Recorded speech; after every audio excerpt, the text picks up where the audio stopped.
a todos, bom dia a todas, bom dia para você que nos assiste pela Pop TV em Sobradinho e Porto Alegre. Sejam todos muito bem-vindos e bem-vindas a mais um ICL Mercado Investimentos. E hoje a gente tem um programa especial, vocês estão percebendo que eu tô mais baixinha aqui. Então vamos logo revelar essa surpresa, porque eu não tô sozinha e eu não vou dar bom dia para o Diego, porque eu vou dar bom dia para uma outra pessoa que está apresentando o Mercado Investimentos hoje comigo por um motivo mais do que especial. Roberta Garcia, seja muito bem-vinda. Obrigada, Débora. É um prazer estar aqui pela primeira vez neste programa de que sou fã, que é o ICL Mercado Investimentos. E o programa de hoje é especial porque a gente vai falar sobre empreendedorismo, sobre autocuidado e também sobre educação com propósito. E a gente vai conversar com uma convidada que vem de Paraisópolis, que fica na Zona Sul aqui de São Paulo. Débora.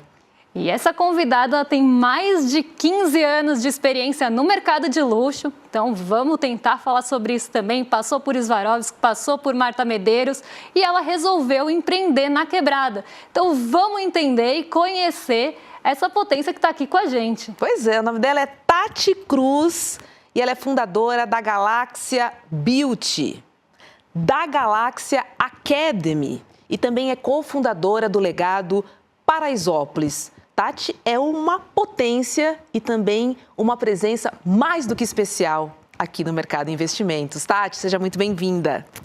Muito obrigada Roberta, obrigada, muito obrigada mesmo por estar aqui. Acho que o que vocês estão criando e movimentando a partir desse programa é surreal e eu tenho certeza que vai mudar ali o eixo quando a gente fala de empreendedorismo e realmente promover transformação. Sou muito fã de vocês. Boa. E Debs, daqui a pouquinho a gente vai revelar por que esse programa é especial também, hein? Exatamente. Mas a gente vai revelar só no final. Vamos lá. Bom, Tati, você cresceu em Paraisópolis, né? E até uma das maiores comunidades do Brasil. E como essa vivência levou você à trajetória do empreendedorismo? Qual que foi o gatilho aí, o ponto de partida, o start de tudo isso? Como a trajetória levou a esse empreendedorismo, a essa vontade de empreender? Sim. Eu não cresci especificamente em Paraisópolis, eu cresci numa comunidade ao lado de Paraisópolis, né? Então eu brinco que eu não sou cria de Paraisópolis, mas eu estou sendo criada por Paraisópolis. E a minha vida sempre foi voltada para o empreendedorismo, vendas, gestão, mas sempre no mercado de luxo. Então eu comecei a trabalhar no mercado de luxo muito nova, assim, com 18 anos eu já trabalhava em um dos maiores shoppings de São Paulo, então passei por Iguatemi, Cidade Jardim, JK, todos esses shoppings que a gente conhece.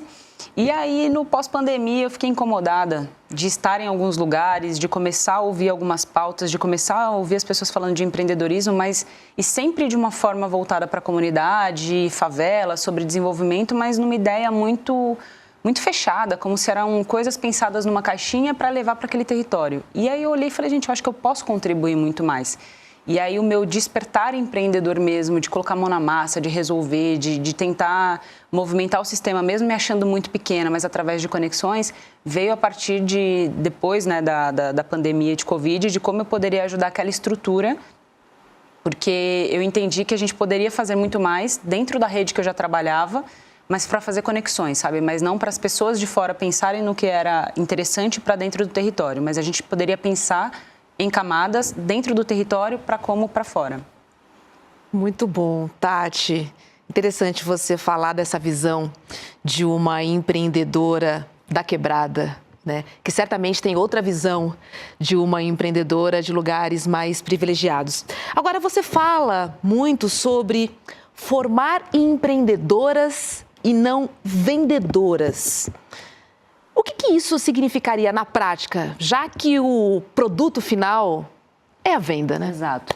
Acho que o principal produto é venda para absolutamente tudo, né? A gente se vende o tempo todo. A gente está se vendendo o tempo todo para absolutamente tudo. Então, acho que venda deveria ser uma pauta importantíssima para qualquer negócio ou para qualquer pessoa. Mas quando a gente fala sobre empreendedoras, passou muito por uma questão minha, assim. Então, eu olhava, eu falava assim, eu cresci numa periferia, eu sou filha de empregada doméstica, de uma mãe solo, né, de 5 filhos. Então, toda essa dificuldade, a gente vai ver ela refletida em várias outras comunidades também. Só que eu sei que eu tive oportunidades que foram me dadas por pequenos privilégios, não só por uma questão de capacidade para aquela oportunidade. Eu tinha, sim, minha capacidade, mas eu vi vários currículos serem descartados nos lugares onde eu passei, currículos impecáveis, de pessoas que estavam muito à frente, inclusive, do que outras, mas que eram colocadas em um outro cargo por uma questão racial, por uma questão de xenofobia, por várias questões, de gordofobia e por aí vai.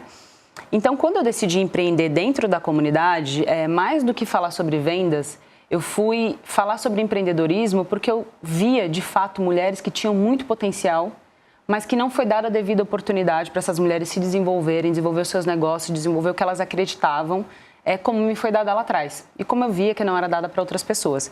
Então, quando eu falo sobre formar para empreender e não só para vender, porque vender para mim é o básico, a gente tem que ter isso em todos os negócios, mas para empreender, onde você decidir. Empreender não tem que ser só falado no formato daquele empreendedor que tem acesso a capitais, fundos de investimentos de 5 milhões, 7 milhões para queimar a sua ideia, para criar uma nova startup que vai virar unicórnio ou não. A gente vai falar do empreendedor que está fazendo a economia girar. Aquele empreendedor que tem a barraquinha na frente da tua casa, aquela mulher que acredita que vai vender ali, ela vai lá, ela ainda é a sacoleira, mas ela quer montar a tua loja. Ela quer empreender com dignidade dentro da realidade dela, porque às vezes para ela, empreender é simplesmente ela conseguir ter uma qualidade de vida melhor para ela estar próxima dos filhos, para ela conseguir estudar, para ela desenvolver uma autoestima diferente. Então, esse empreender que a gente fala muito é para que essa pessoa consiga empreender dentro da função que ela imaginar. Por isso que a gente bate muito na tecla de empreender e se desenvolver a partir disso. Bacana. E você acredita, né? Você falou, quem tem acesso a fundo, quem já tem um outro ponto de partida. Você acredita que esse tipo de empreendedorismo, esse tipo de iniciativa pode mudar ali quem tem, né, o direito de empreender ou liderar o empreendimento no país? Como você vê essa mudança, né, que a gente pensa, quem tem o direito, quem que já parte ali? Mas será que a gente não tem outras formas de abraçar, né, todos esses empreendedores e colocar eles também nesse lugar de direito de empreender, de estar ali à frente? Você vê essa mudança nesse tipo de iniciativa? Eu sou uma pessoa extremamente otimista para absolutamente tudo. Eu tenho essa tendência a ver a vida realmente com muito otimismo para tentar a gente conseguir sobreviver. Mas neste ponto, eu acho que a gente ainda tem muitas pessoas que são detentoras de poder tendo acesso a esses capitais e elas não estão interessadas em realmente resolver ou fazer com que esse valor, né, com que esses fundos eles cheguem a realmente quem precisa. E a gente tem sempre alguns intermédios no meio do caminho, né? Então, quando a gente fala de empreendedorismo periférico, é sempre visto de uma forma muito caricata sobre o que a favela precisa ou deixa de precisar. Você não vai ver ninguém discutir sobre tecnologia, sobre investimento dentro da comunidade, a não ser que seja uma empresa que já teve acesso a esse crédito, que é uma pessoa que já é detentora de poder e de vários privilégios e que ela também está se aproveitando disso no meio do caminho. Então, quando a gente fala de território periférico, existem dois pontos, né? Eu falo muito isso dentro do legado, que a gente virou soja. Então, assim, commodity, então quanto mais sofrimento, quanto mais pobreza tiver, é aí que vende mais, é aí que vários outros fundos acabam ganhando dinheiro para poder falar que está investindo em educação, mas não numa educação transformadora, não numa educação que essa pessoa ela realmente queira desenvolver a partir dali. Então, a gente não precisa nem ir muito longe. Você vai ver vários cursos que são feitos para territórios muito próximos a comunidades, que é sempre do mesmo. Cuidador, manicure. Não que essas pessoas não possam ser excelentes no que elas vão desenvolver, mas você acha que realmente é só isso que a gente pode desenvolver dentro de um território? A gente fala especificamente da comunidade de Paraisópolis, a gente está falando de quase 180 mil habitantes. A gente quer formar só manicures? A gente quer formar só cuidadoras? Não. Então, eu acho que é muito dentro do que a gente pode fazer enquanto sociedade. Eu acredito muito mais nessa união, onde você vai pegar um empreendedor que ele realmente está disposto e disponível para fazer aquilo acontecer, ele está disposto e disponível a realmente conversar, dialogar, trazer para próximo parceiros que têm um olhar muito alinhado com propósitos. Então, no nosso caso, enquanto legado, para a gente conseguir acessar esses territórios, a gente foi fazendo com parcerias mesmo. Então, o ICL, o Eduardo, o Rafael, que são muito parceiros nossos, conhecem a nossa luta desde sempre, eles conhecem e acreditam, eles têm um propósito alinhado. Quando a gente vai buscar algum investimento também, tem que ter um propósito alinhado. E aí eu acho que as coisas vão caminhando dessa forma. Então, o meu otimismo ele vai ainda a partir de pessoas que estão dispostas a fazer isso, mas não das grandes corporações. E, Tati, fico pensando aqui, né, das pessoas que têm vontade de empreender. não basta só ter vontade, Não. né? Assim, porque muita gente fica nesse caminho. E queria que você desse algumas dicas para as pessoas que estão nos acompanhando, que têm vontade de empreender, e queria que você fizesse um paralelo, principalmente com o momento econômico que vive o nosso país. Você indicaria um investimento num negócio agora? E, em caso positivo, quais seriam os principais cuidados? Quais seriam as principais dicas que você daria para os futuros empreendedores? Eu acho extremamente difícil, assim, sabe? Inclusive, pegar essa pauta de que para empreender basta querer. Acho que o meu maior concorrente, as pessoas me perguntam muito, qual que é o seu maior concorrente, né? E aí eu sempre vou falar grandes marcas como produto, voltado para a Galáxia Beauty, mas o meu maior concorrente hoje é simplesmente uma questão de realidade e sobrevivência. O meu maior concorrente hoje dentro do Legado, dentro da Galáxia, dentro do Clique, que é um projeto que a gente apoia também dentro da comunidade de Paraisópolis, é a realidade e a questão de sobrevivência dessas pessoas. Então, uma mulher que tem jornada dupla, que já trabalha como babá, que já trabalha como diarista, que sonha em empreender justamente para poder ter essa rotina um pouco mais voltada para a família, ela tem que voltar para a realidade de que, tudo bem, eu quero fazer isso, eu quero estudar, eu quero me dedicar a isso, mas ao mesmo tempo eu tenho uma realidade de uma conta de luz batendo, de pagar o gás... O boleto chegando e de uma realidade que é extremamente massacrante. Então, hoje o meu maior concorrente é realmente o instinto de sobrevivência dessas pessoas, porque ela fala, prefiro garantir os R$150, R$180 da diária, mesmo eu sabendo que eu vou ficar fora da minha casa das 6 da manhã até as 8, 10 da noite. Mas aí, ao mesmo tempo, você vê mulheres, eu vou pegar muito desse recorte de mulheres e jovens, que são os dois pontos que a gente trabalha muito, que estão sedentos, assim, com muita vontade de fazer a coisa acontecer. Então, quando a gente pega, são maturações diferentes. Se você já tem esse olhar, se você já conseguiu acessar alguns pontos e você precisa de construção de ponte, de conexões, de acesso a um crédito mais consciente, a gente pode tentar também fazer a ponte. Eu acho que aí você começa a se sentir um pouquinho mais seguro de começar. Não existe a gente trabalhar sozinho, mesmo a gente tendo o nosso próprio negócio. Empreender é muito solitário, é muito doído, mas se eu fosse empreender agora, baseado no meu começo também, seria através de conexões. Seria através de procurar empresas que pudessem facilitar o meu caminho de alguma forma. Então, empresas ou fundos de investimentos que estivessem dispostos a me desenvolver, né, a me colocar, a me trazer um capital social. Porque a gente fala muito do capital financeiro, de investimento financeiro, de dinheiro, mas nem tudo é sobre dinheiro também. Então, às vezes é sobre acesso, é sobre você ser educado novamente, então educado com um olhar empreendedor, porque a gente empreende pelo instinto. Mas a gente tem alguns outros caminhos que fazer parte de um grupo que pode te apoiar e te desenvolver, ele é muito mais importante. Então, se eu já passei de uma maturação, que eu não estou perdida entre vou empreender no instinto de sobrevivência, e já passei dessa fase, e aí estou decidida, quero fazer transformação, meu negócio ele faz sentido, estou decidida a me dedicar, aí eu buscaria realmente um grupo de apoio que pudesse me desenvolver enquanto empreendedor para a coisa não ser tão doída como empreendedor solitário. Débora, posso pegar uma carona aqui? Claro. Temos uma economista de respeito sentada aqui neste programa, que é o seguinte, que eu perguntei para a Tati, inclusive, eu fico preocupada com essas taxas de juros que a gente está tendo no Brasil, assim, e logicamente que elas seguram muito o investimento no próprio negócio, né? Ao mesmo tempo que você tem vontade, mas você também precisa enxergar o momento que vive o país, ou não? Olha, eu acho que a taxa de juros, ela é um freio da economia.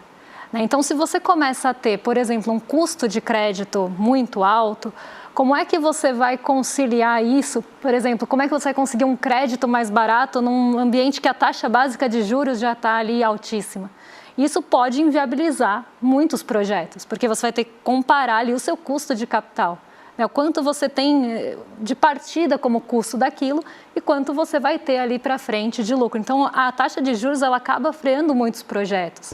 E isso é uma preocupação, né, de Brasil atualmente justamente por isso. Se ela começa a frear novos projetos, ela começa a desacelerar a economia, ela começa ali a trazer problemas de massa salarial, pessoas desempregadas que vão consumir também menos serviços. Isso vai desacelerando ali em cadeia, essa pessoa perde a renda, ela vai ter uma sinuca ali, vou comprar alguma coisa ou vou gastar em serviços? Será que minha renda vai dar para os dois? Então, esse é um problema que a gente vê pela frente que pode impactar pequenos negócios, não só pela taxa de juros, que pode ser incapacitante já do crédito muito caro, mas também dessa comparação, né, desse freio, dessa desaceleração que pode trazer, né, um desaquecimento e enforcar mesmo a economia urbana. Eu não sei como é que vocês veem isso enquanto empreendedores, se vocês sentem mesmo esse problema, né, essa dificuldade. Até gostaria, se você puder falar um pouquinho, já teve alguma experiência com isso, quiser contar pra gente. A sensação que eu tenho é que, na ponta, de verdade, para quem está começando, isso não conta muito, isso não pesa realmente muito, porque eu não sei se de fato isso acontece em outras camadas ou não, mas que a taxa de juros ela já é complicada para esse empreendedor periférico. A partir do momento que ele vai pedir uma linha de crédito, ele coloca o CEP dele. Então, a gente já está falando de uma taxa de juros que ela já é altíssima. Como é que essa pessoa sobrevive pedindo um empréstimo que ele vai pagar 5, 6, 7 vezes o valor daquele empréstimo? E a gente está falando de empréstimo baixo. Toda vez que vai discutir empreendedorismo periférico, é sempre discutido de microcrédito. Temos que falar de microcrédito. A gente tem que falar de macrocrédito, porque é onde a gente está movimentando realmente. As favelas hoje, elas já movimentam mais de 160 bilhões anualmente. Então, isso é maior que o PIB de muitos estados. E aí, quando você vai ver esse acesso ao crédito, às vezes é um acesso a um crédito de R$2.000, de R$3.000. E essa pessoa está com um nome sem restrição, ela já tem até um valor ali no banco guardado, o que é muito difícil dentro de um território periférico e acho que em várias outras camadas também, porque eu fico vendo as pessoas que eu acompanho, as mulheres também que eu acompanho, a preocupação de ter o nome limpo, de não sujar o nome, é do público periférico. Porque quem realmente está acima disso não está nem aí, está dando golpe, está aplicando golpes bilionários e a coisa passa e continua tendo acesso ao crédito. Então, essa questão da taxa de juros, do que é alto, do que não é alto, dentro do território, para a base, acaba não influenciando tanto no dia a dia, porque, de novo, é a questão da sobrevivência. Você precisa do crédito. Você precisa do cartãozinho limpo para comprar a roupa do teu filho no final do ano. Você precisa do cartãozinho limpo e liberado para você fazer a compra de mais produtos. É muito interessante a gente falar sobre não misturar, né, o fluxo de caixa pessoal com o da empresa, mas é a realidade, as pessoas precisam começar. E no começo é sempre assim, né? Então, essa questão de juros, eu sinto que para dentro do território não influencia muito. É muito da onde, quem me liberou, por onde veio, sabe? Bacana. Tati, você acha que tem uma diferença em como organizar, né, e gerenciar o negócio sendo uma empreendedora e não um empreendedor? Tem. Tem? Tem muita. Que daí a gente vai entrar numa questão, quando a gente fala de um homem ele pode fazer várias funções, um homem pode fazer várias conexões, ele pode pensar no teu negócio de várias formas e as pessoas vão olhar sempre para aquele homem de, nossa, ele é visionário. Uhum. Tudo que ele faz bem. E às vezes ele nem fez 100%, tá? Então não é uma questão aqui de mulheres e homens, não. Mas eles vão olhar sempre com um olhar visionário. É um cara que está sempre à frente do seu tempo e vendo oportunidades. Quando a gente fala de uma mulher, ela tem que ser extremamente focada e fazer uma coisa só. Porque se ela faz uma outra, que ela entende que é uma conexão, às vezes naquele momento essa conexão ela não vai ser tão interessante. Mas daqui a 2 meses, daqui a 6 meses, você vai ver aquela conexão fazendo sentido para cá. Quando uma mulher começa a pensar no teu negócio, sua carreira, olhando de 2 ou 3 formas, pensando em como essas conexões podem acontecer, ela é vista de, ela não está focada. Ela não, você tem que focar, você tem que fazer isso, você tem que fazer aquilo. E eu acho que isso vai para além do empreender negócio. Eu acho que isso vai para a vida, realmente. É um reflexo da nossa sociedade. Né? Eu sinto que tem essa dificuldade e eu acho que a gente tem que realmente se posicionar e falar, não, realmente, olha, eu faço um pouquinho de tudo muito bem. Se você não faz, sinto muito, mas eu realmente faço. Então, eu bato muito nessa tecla porque eu sinto que tem sim essa diferença quando a gente fala do empreendedor homem e da empreendedora mulher. Pois é, ainda, né? É o patriarcado, né, Débora? Existe. É isso. A cobrança é desigual, as funções são desiguais e depois a remuneração é desigual também. Não, e aí da gente se a gente não conseguir resolver tudo isso, né? Porque nós somos mães, nós somos filhas, nós somos as amigas, nós somos as parceiras, somos nós que somos a base para tudo isso, né? Então, se a gente já foi treinada para isso, eles não foram treinados para isso. Então, a gente, de uma forma muito fácil, desde pequenininha, a gente é condicionada a fazer um pouco de tudo. Porque você é mulher, você vai ter que fazer um pouco de tudo. Então, a gente já cresceu com isso, com essa arte da civirologia, né? Então, a gente vai se virando, a coisa vai acontecendo e pra gente é mais natural. Só que ainda é classificado, acho que eu vejo isso muito como uma classificação de te segurar, de te podar. Não de medo de achar que a gente realmente não é capaz. Eles sabem que a gente é capaz. Mas é mais no olhar de vamos segurar aqui? Tá passando um pouquinho? É a forma que eles têm para poder segurar a gente. Você acha que há mais espaço para a mulher, para a emancipação da mulher, através do empreendedorismo do que do corporativismo? Sim. Acho que sim, porque quando a gente fala do corporativismo, a gente ainda está falando de detentores de poder e limitando o nosso espaço. Quando a gente fala do empreendedorismo, apesar de você pensar sempre numa carreira a longo prazo, mas se você quer ser empreendedora e você tem esse perfil empreendedor, eu acho que é para esse o caminho mesmo, porque a gente está falando de liberdade. Né? E quando se tem liberdade, você faz liberdade com as suas escolhas, com as suas ações, mas você tem liberdade principalmente com a tua vida, né? Você vai dominando a tua vida.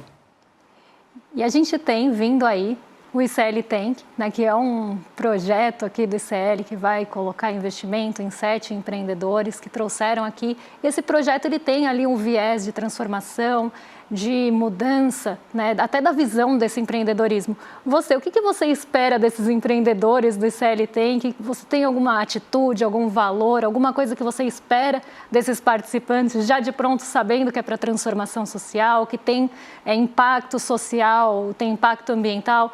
O que você espera do programa?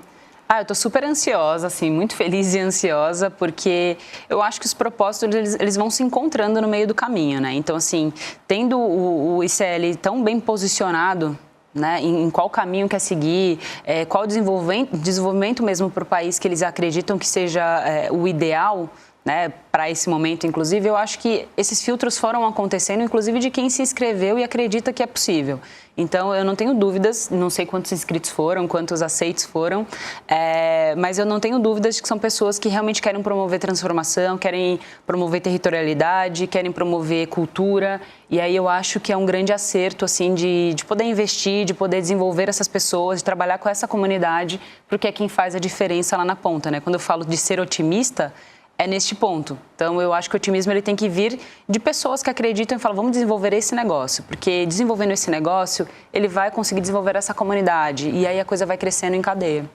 Olha, Tati, vou te contar, foram mais de 1.500 inscritos. Muita gente. E a gente selecionou 17 projetos de norte ao sul do país. Que incrível. E só projetos que têm um impacto social positivo, assim como o seu. Agora, eu sei que você já assistiu alguns episódios, queria que você contasse, mas não muito, o que você achou e o que vem por aí na programação do ICL. Eu achei super leve, gostoso, assim, eu sou empreendedora, eu gosto de programas e de pautas, assim, de entretenimento que é voltado para empreendedorismo, porque a gente vai aprendendo muito. E o que eu achei diferente, assim, já dando um leve spoiler, é porque ficou leve. Sabe, ficou leve, ficou agregador. Eu já estou apaixonada e encantada por vários, mas tem um específico que, assim, eu tô louca para provar o produto dele, que é de uma cajuína. Então, eu adorei, já quero, inclusive, quero comprar. É uma delícia, já adianto Achei aqui. muito leve, gostei muito de poder assistir. E um dos episódios também que eu gostei bastante foi um com o Rafael Donatiello, que é um mestre, assim, né? Quando a gente fala de marketing digital, sobre essa questão de escalabilidade, ele é muito bom. E tem um olhar que é o que a gente precisa, né? Porque quando a gente fala do marketing digital, é sempre voltado para uma pauta que você fala, gente, é cansativa, né? Mais do mesmo. E o Rafa conseguiu agregar muito. Eu achei que, para além de ser um programa onde você vai medir o quanto essa empresa ela pode crescer, escalar, trazer lucro ou não ficou um programa sobre isso. Ficou um programa sobre educar, né? Sobre desenvolver. E isso desenvolve tanto os empreendedores que estão ali, quanto quem está assistindo. Então, acho que foi uma aula em forma de entretenimento que eu gostei muito. E é interessante aqui, dando só um spoilerzinho, que o programa também traz os aliados, traz algumas aulas que são necessárias, porque como você mesma comentou aqui, não basta só ter vontade. E muitos projetos ficam no meio do caminho exatamente por isso. Então, o ICL Tank também tem esse lado educativo, né, que funciona não só para os participantes do programa, mas para todo mundo que está assistindo. A gente tem dicas interessantíssimas, né, Débora? Tem dica de marketing digital, tem dica sobre economia, o que investir, foco no investimento. Tem também a reestruturação ali, às vezes a pessoa está enrolada, está com dívida, como é que você lida com isso, você conhecer o seu negócio, né? Tem aulas valiosíssimas ali, não é só blá, blá, blá, realmente tem aula também, não é só o entretenimento, mas é um entretenimento que acaba trazendo outros pontos que normalmente não são discutidos, né? E que trazem essa forma didática também de falar sobre empreendedorismo, não só a forma ali, né, de vocês quererem saber quem vai ganhar, que isso é legal também, né, vamos combinar, mas também de aprender alguma coisa e levar alguma coisa do programa, às vezes até para si, né, para quem está em casa. Pois é, eu falo bastante no programa, ninguém é eliminado no ICL Tank. O que eu sempre digo é até a próxima, porque com a aula que o programa oferece para as pessoas, eu tenho certeza que dos 16, né, selecionados, dos 17 selecionados, aliás, certamente serão inspiradores para outros milhões, para a nossa comunidade do ICL, para todo mundo que estiver assistindo, porque, de fato, existem dicas reais sobre dores do empreendedor que a gente está aqui para ajudar, né, para que todo mundo decole. E pegando carona do que você disse, né? Entendendo que o empreendedorismo é o grande braço da emancipação. Sim. Porque a gente concorda aqui que a meritocracia não existe. Não. É sobre isso. Tati, obrigada, viu? Por participar aqui do Mercado Investimentos. Foi um prazer conversar com você. Quero conversar mais. Iremos conversar mais, a gente vai tricotar bastante. Eu estou muito feliz, muito obrigada pelo convite. Desejo muito sucesso para o programa, para os empreendedores. Quero estar mais próximas, me coloco também à disposição sempre que precisarem. E Paraisópolis está de portas abertas, o Legado está de portas abertas. Sempre que precisarem também, podem estar por lá e mandar um oi para a gente. E o Mercado Investimentos também está de portas abertas. Então, vamos ver mais Tati por aqui, será? Quem sabe? Obrigada, Tati, por tudo. Obrigada. Quiser dar um tchau para a nossa audiência, fica à vontade. Muito obrigada. A comunidade ICL é uma comunidade que eu tenho muito próxima, eu tenho muito carinho, é uma comunidade muito parceira, é uma comunidade que eu me vejo muito, me vejo como empreendedora, me vejo como propósito, porque eu acho que é uma comunidade diferente. É um empreendedorismo diferente, são pessoas diferentes, são pessoas que realmente acreditam em transformação, acreditam em desenvolvimento e principalmente em revolução, que é o que a gente vai fazendo pelos cantinhos com as brechas que a gente tem. Então, obrigada comunidade e principalmente a comunidade que apoiou em uma pauta que a gente teve em Paraisópolis há pouquíssimo tempo. A gente conseguiu construir coisas gigantescas e para a comunidade que quiser estar mais próxima de ver o que elas fizeram parte, é só acessar as redes sociais do Legado, que muita coisa está acontecendo e portas abertas também para convidar a comunidade ICL para estar bem próxima de Paraisópolis. É isso aí. E agora, antes de mandar aqui para os nossos vizinhos de cima, para o Rolê ICL, vamos ter um spoilerzinho do que vem por aí em breve no ICL Tank. E eu já me despeço aqui de vocês. Um beijão e até mais, pessoal. R$1,5 milhão. Esse é o investimento que o ICL vai fazer em projetos de impacto. Mais de 1.000 empresas do país inteiro entraram na disputa para ter seus negócios transformados. Mas só 7 empresas vão ser escolhidas. 4 empresas recebem R$125 mil, 2 empresas recebem R$250 mil e uma empresa vai receber um investimento de R$500 milhão. Não é matemática, não é cálculo, é conhecimento do seu negócio, porque cada negócio é um negócio. Uma coisa que venda bem e que o consumidor queira comprar. Tantas frentes no negócio. Em qual focar?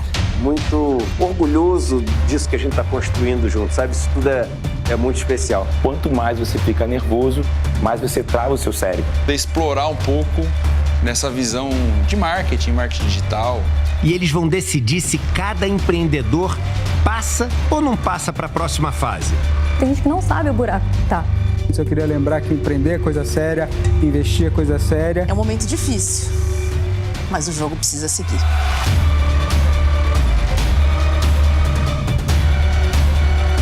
Topa negociar com a gente.